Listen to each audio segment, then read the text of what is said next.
దేవుని పరిశుద్ధమైన ఘనమైన నామానికి మహిమ కలుగును గాక. మీ అందరికీ నా శుభములు తెలియజేస్తూ ఉన్నాను. ఈనాటి ధ్యానం కొరకు లూకా సువార్త 10వ అధ్యాయము 25వ వచనం నుండి 27వ వచనం వరకు అక్కడ మనం గమనించినట్లయితే ధర్మశాస్త్రోపదేశకుడు ఒకతను వచ్చి యేసుక్రీస్తు ప్రభుల వారిని ఇబ్బంది పెడుతూ శోధిస్తూ అని వ్రాయబడి ఉంది బైబిల్ గ్రంథంలో.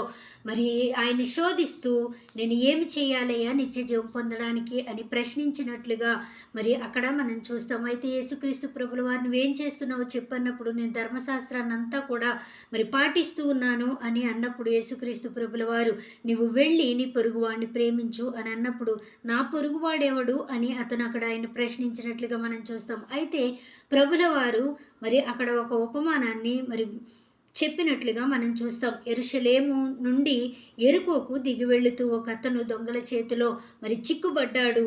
మరి అతన్ని మరి కొట్టి మరి అతనుకున్నదంతా కూడా వారు దోచుకుని వెళ్ళిపోయారు. అతను అక్కడ పడి ఉండగా ఒక యాజకుడు వచ్చాడు.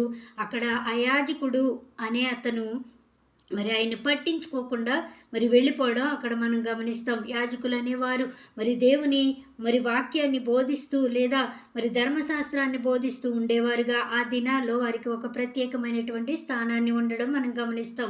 ఆ తర్వాత లేవీయుడు వచ్చాడు. దేవునికి ఎంతో ఇష్టమైనటువంటి పరిచారకులు వాళ్ళు మరి యాజకులుగా ఉండేవారు. మరి ఆ లేవీయుడు కూడా చూసి చూడనట్లుగా వెళ్ళిపోయినట్లు అక్కడ క్రీస్తు ప్రభుల వారి ఉపమానంలో చెప్పడం మనం చూస్తాం. చివరిగా మరి సమరయుడు అక్కడికి వచ్చాడు. సమరయులు యూదులతో సాంగత్యము చేయరు.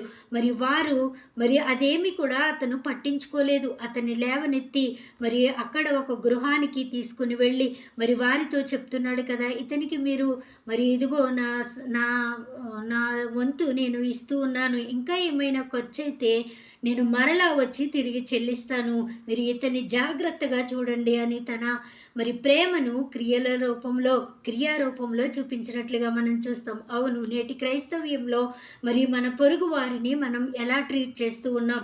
మరి మనకున్న దానిలోనే మరి కొంతైనా మన పొరుగు వారికి సహాయకులుగా, మన పొరుగు వారంటే ఇంటి పక్కవారు అనే అర్థము కాదు, లేదా మన ఊరు వారు అనే అర్థము కాదు. అవసరతలో ఉన్నటువంటి ఏ మనుష్యులైనా మన పొరుగువారిగా మనం భావించాలి, ప్రేమించాలి అని బైబిల్ గ్రంథంలో ఈ వాక్యము మనందరితో కూడా మాట్లాడుతూ ఉంది.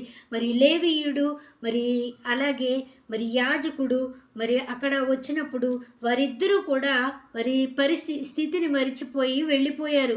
మనం ఇలా చలామణి అవుతున్నాం కదా, మరి ఇదంతా కూడా దేవుడు చూస్తాడు అని వారు అనుకోవట్లేదు.